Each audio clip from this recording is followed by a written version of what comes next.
Hello dear children, how are you. आज मैं infinitive का पैसिव बताने जा रहा हूँ। इन्फिनिटिव वो कहलाता है जिस वर्ब के पहले टू आ जाता है। जिस वर्ब के पहले टू आ जाए वो इन्फिनिटिव कहलाता है। तो वैसे इन्फिनिटिव का हम पैसिव वॉइस कैसे बनाते हैं यहाँ समझेंगे।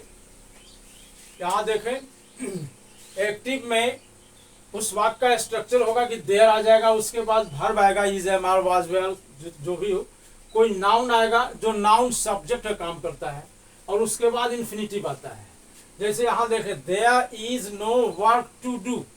देयर आ गया, वर्ब आ गया इज देयर, और नाउन आ गया वर्क, और उसके बाद इन्फिनिटिव आ गया टू डू। यही इन्फिनिटिव कहलाता है। टू डू इन्फिनिटिव है जिस वर्ब के पहले डू लगता है। तो टू लगने वाला इन्फिनिटिव कहलाता है।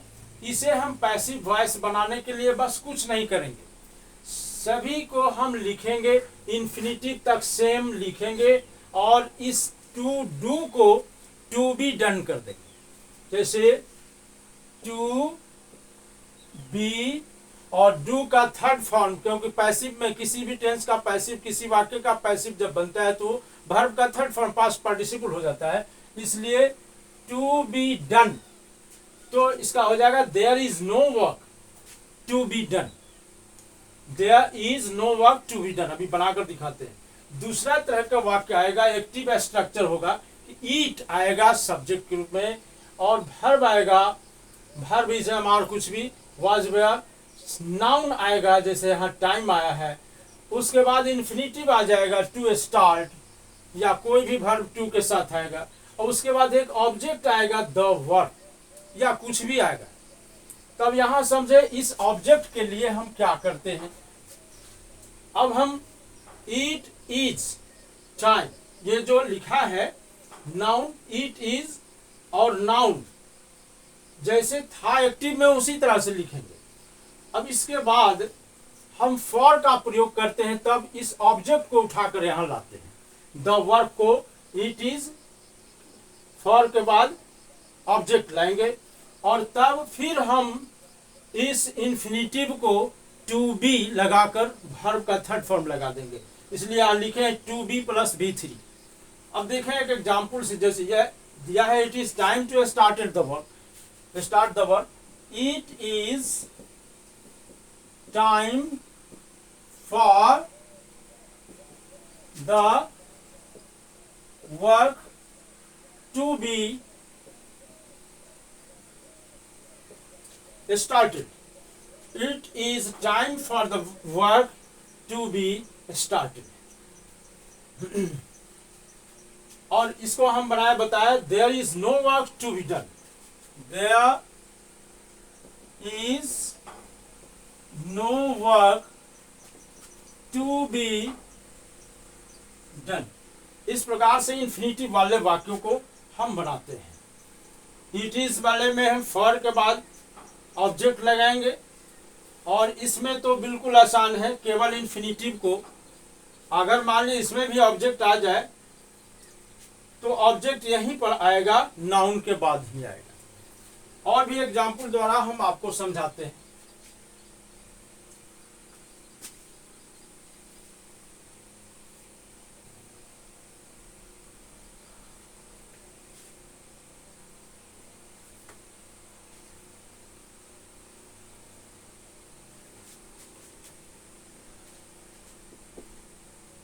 There is no time to lose. There is no time to lose.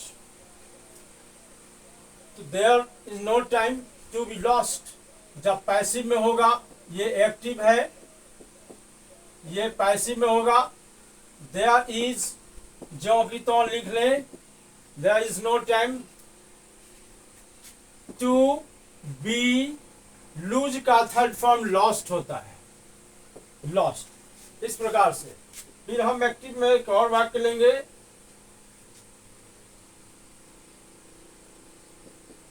There was a lot of work to do, there was lot of work of लिख देंगे। पैसिव में भी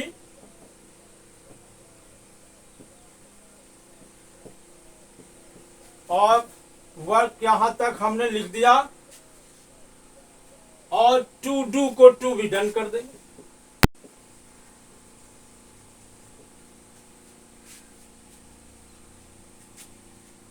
और भी देखें example, there is no money to spend, passive में बनाएंगे, there is no money to be spent. इस प्रकार से इट इज का भी एग्जाम्पल हम देखेंगे एक और एग्जाम्पल के बाद। There is nothing to say any more, there is nothing to say any more, passive में बनाएंगे, there is nothing to be said any more. इस प्रकार से हम बनाते हैं। अब आप देखेंगे देयर ईट वाले वाक्य को, एक आध दो एग्जाम्पल इसमें भी देखें कैसे चेंज करते हैं पैसिव में, इसे भी हम समझ लें practically.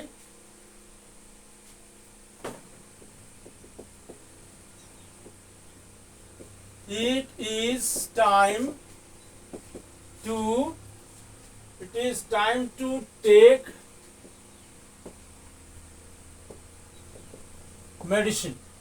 It is time to take medicine. जब हम पैसिव में बदलेंगे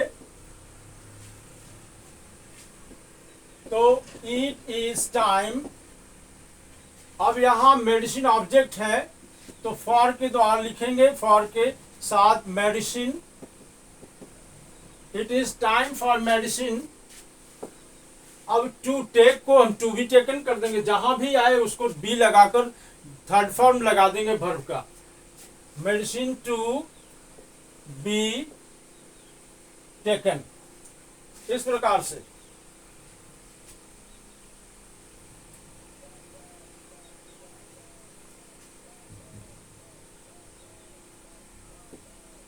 it is time to do our lesson। ये एक्टिव में है, पैसिव में बदलेंगे तो होगा it is time for our lesson।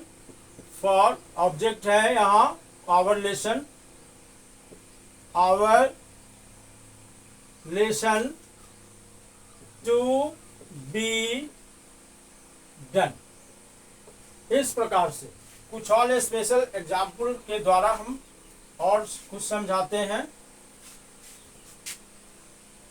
जैसे I want someone to give me water, जिसका हिंदी हुआ मैं चाहता हूं कि कोई मुझे पानी दे। यह दोनों सब्जेक्ट एक ही है, सब्जेक्ट है, यहाँ ऑब्जेक्ट भी एक ही है, इसलिए इसको लिखना जरूरी नहीं है दोबारा, केवल हम वाटर को लिखेंगे। यहाँ दो ऑब्जेक्ट है, मी और वाटर, तो मी तो आई सब्जेक्ट है, छोड़ देंगे।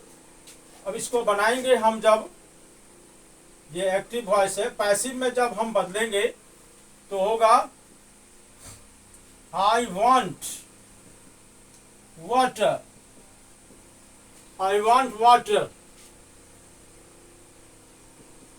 to be given, I want water to be given, अगर हो सके तो टू मी यहां लगाएं। I want water to be given to me. इस प्रकार से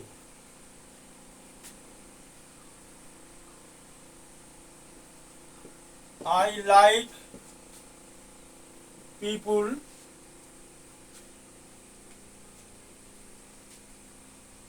to respect me. I like people to respect me. I like to be respected. बस respected. I like to be respected. इस प्रकार से ये पैसिव वॉइस हम इन इन्फिनिटिव का बनाते हैं। एक चैप्टर इन्फिनिटिव का और है जिसे मैं आप लोगों के सामने रखूंगा।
Subject verb noun infinitive.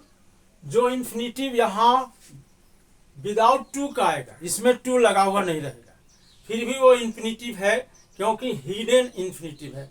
इसमें हम जब पैसिव में जाएंगे तब उसको हम सामने लाएंगे। ये एक स्ट्रक्चर है इन्फिनिटिव का। जैसे आई सॉ राम, इन्फिनिटिव यहां प्ले आ गया, इसमें टू नहीं लगा है, ये एक्टिव वॉइस में है। आई सॉ राम प्ले, मैं राम को खेलते हुए देखा।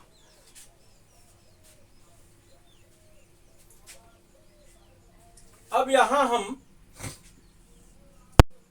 ये ऑब्जेक्ट है राम और ये सब्जेक्ट है, और ये वाक्य है पास्ट इंडेफिनिट टेंस का।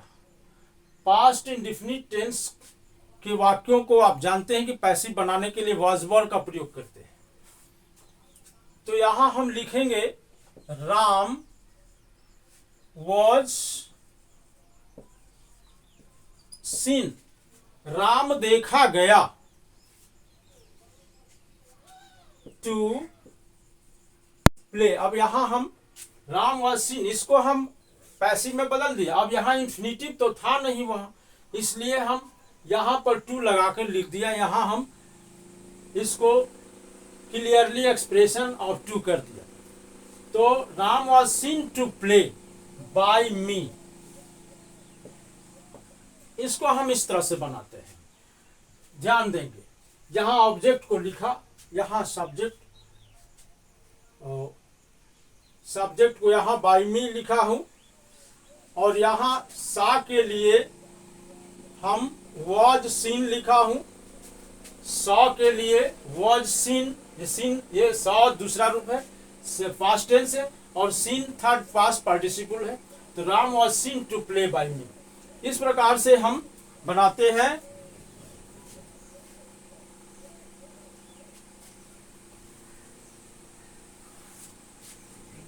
I made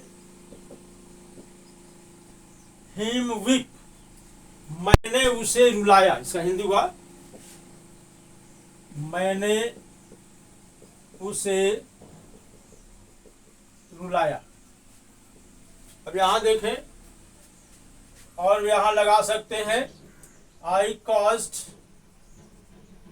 कॉज्ड हिम, यहाँ टू वीप हो जाएगा।